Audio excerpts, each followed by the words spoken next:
ねえねえ、すみれ。今日はどんな話題について話していくと？葵、今日はね、中国、広東省のある村で、少年4人が野良犬を残虐に虐待した末に殺害する事件が発生し、世界的な憤りを呼んでいるという話題についてよ。現在、このあまりにも非道な行為を収めた映像がインターネット上で拡散され、さらに加害者たちが受けたある措置に対する世論の怒りが爆発して、国際的な大問題へと発展しているの。少年4人が野良犬を虐待して殺したと？ニュースで海外の動物虐待の話はたまにちらっと見るけど、世界的な怒りにまで発展しとるってよっぽどやばい事件なんやね。しかも加害者が少年って何ばしとっと？弱くて抵抗できん動物をいじめるなんて絶対に許せんばい。今日は中国、広東省で起きた少年4人による野良犬惨殺事件のあまりにも残酷な手口と、なぜ彼らが刑事処罰を免れたのか、そしてこの事件がどのようにして中国国内の論争からアメリカのニューヨークタイムズスクエアに広告が出されるほどの国際的な抗議運動へと拡大していったのかについて徹底的に解説していくよ。ニューヨークのタイムズスクエア？あの世界で一番有名な交差点にまでこのニュースが届いとると。ただの村の事件がそこまで大きくなるなんて、裏でどんだけすごいことが起きとるんかめっちゃ気になるばい。胸くそ悪い事件やろうけど、視聴者のみんなが思っとる怒りをうちが全部代弁してツッコミ入れさせてもらうけん、しっかり教えてちょうだい。それじゃあ事件の詳細から順番に見ていくよ。中国の現地メディアである澎湃新聞などの報道によると、事件が起きたのは先月30日のことなの。場所は中国の広東省にある慶陽市、慶東区、新京鎮という村だよ。先月30日ってつい最近の話やん。広東省の村で起きたってことやね。それで、その少年4人っていうのは一体何歳くらいの子たちなん？高校生とか、それくらい悪知恵が働く年齢なんと？それが違うの。加害者は、なんと、小学6年生の男子児童4人だったんだよ。小学6年生？嘘やろ。まだランドセル背負っとるような子供やんか。そんな小さな子供4人が集まって野良犬を虐待して殺したって言うと？信じられんばい。どんな育てられ方したらそんな残酷なことができるようになると？本当に痛ましい事件だよ。被害に遭ったのはワンワンという名前で呼ばれていた野良のメス犬とその子犬3匹だったの。公開された映像には少年らが長い棒を使ってまずは子犬たちを容赦なく殴りつける様子が映っていたんだよ。長い棒で容赦なく殴る？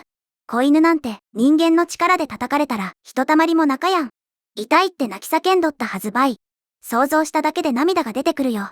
お母さん犬のワンワンはそれを見てどうなっとったん？お母さん犬であるワンワンも少年たちから凄惨な虐待を受けたの。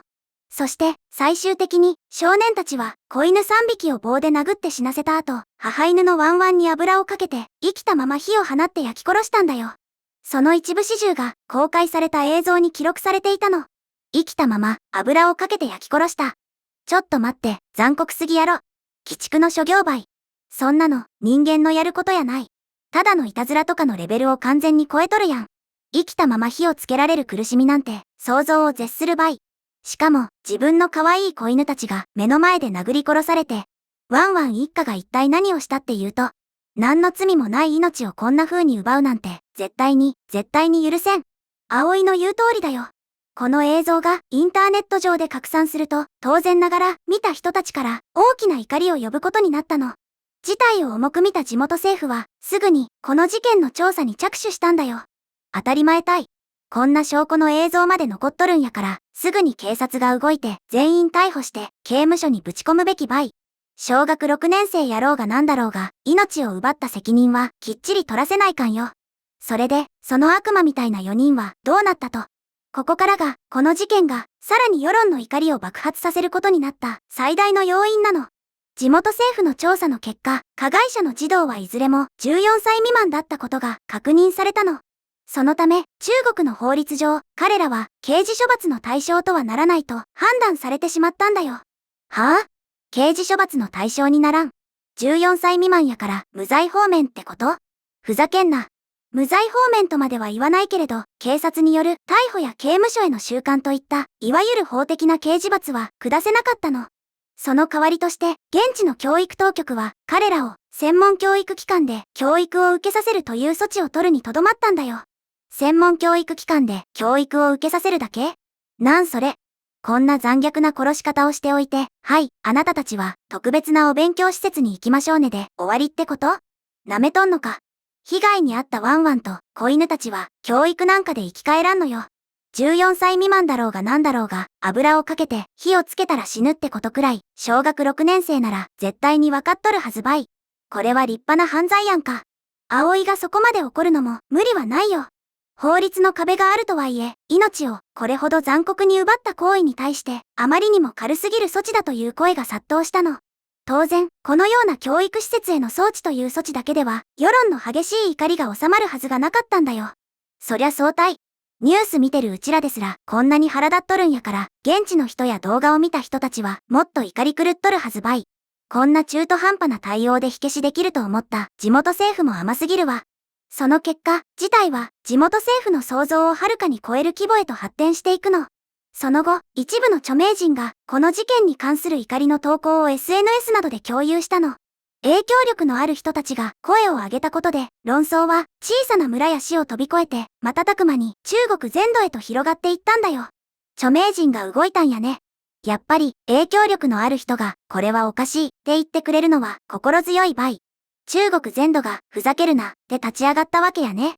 そしてついには中国国内だけの問題にとどまらず、世界中が注目する国際的な関心事へと発展していったの。ここでこの事件がどのようにして世界を巻き込む巨大な抗議運動へと変わっていったのか、その核心に触れていくんだけど、でもその前にここでみんなにお願いがあるの。もし、この動画が面白いなって思ったら、ぜひ、チャンネル登録とグッドボタン、高評価を押してね。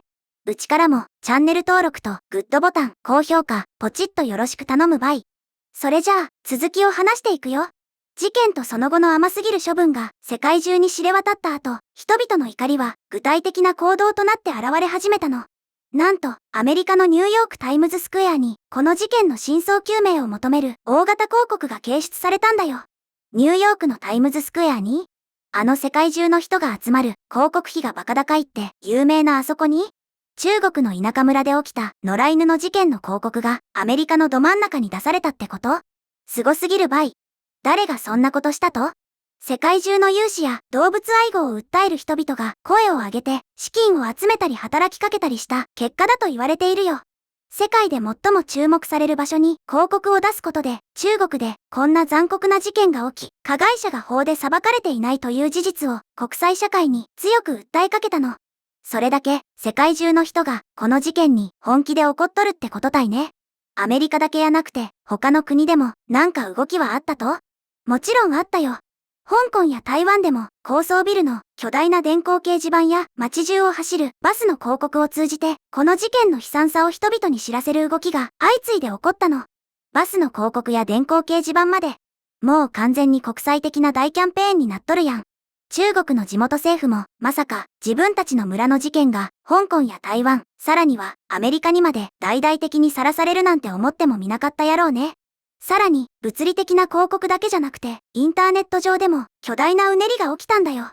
現地のネットユーザーをはじめとする世界中の人々が生前のお母さん犬ワンワンの写真や動画をある特定のハッシュタグとともにソーシャルネットワーキングサービス、つまり SNS で一斉に共有し始めたの。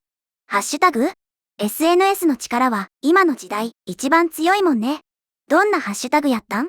Justice for Wang Wang というハッシュタグだよ。日本語に訳すと、ワンワンに正義をという意味だね。このハッシュタグをつけて、ワンワンとその子犬たちの無念を晴らすため、そして事件への支持を表明するために、数えきれないほどの投稿が行われたんだよ。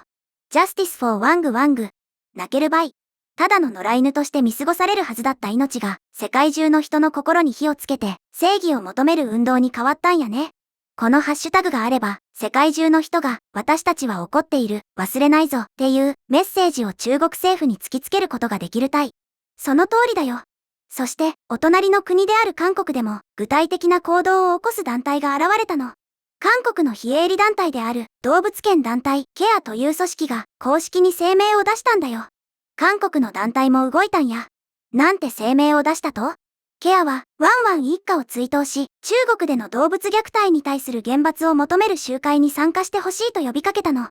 彼らは単にネットで起こるだけじゃなくて、実際に人々が集まる集会への参加と、中国政府に提出するための署名への協力を強く呼びかけたんだよ。署名運動と集会。これは本気倍。韓国の団体がわざわざ中国での動物虐待に対する厳罰を求めて動くってことは、この事件が国境を越えて動物の命を守るための世界共通の課題になっとるってことやね。うちも署名できるなら絶対にするばい。世界中でこれほどまでに抗議の声が上がっているのには、動物虐待そのものへの怒りだけじゃなくて、年齢を理由に極端な残虐行為が罰せられない法律のあり方に対する疑問も大きく関わっているの。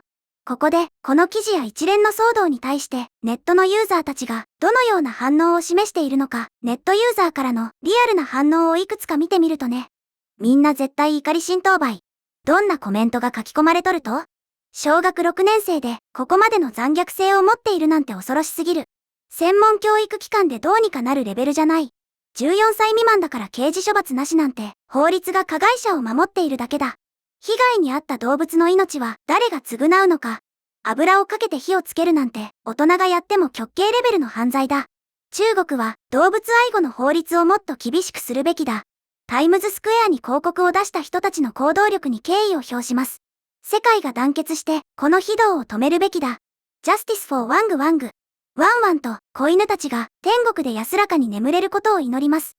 この事件を絶対に風化させてはいけないというように、加害者と法律に対する凄まじい怒りと亡くなったワンワン一家への深い哀悼の声で溢れ返っているの。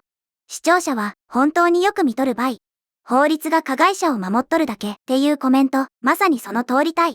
子供だからって何でも許されるわけじゃない。これだけ残虐なことができる人間が、ただの教育だけで本当に反省するのか、誰もが疑問に思っとるんよ。世界中の人が Justice for Wang Wang で立ち上がったのは、そういう理不尽なルールに対する抗議でもあるんやね。本当にそうだね。命の尊さに国境はなくて、残酷な行為に対する怒りも世界共通なんだよ。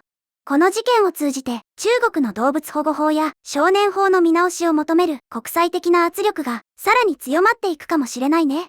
ワンワンと子犬たちの命は戻ってこんけど、この事件がきっかけで少しでも動物の命が軽く扱われんような法律に変わってほしいばい。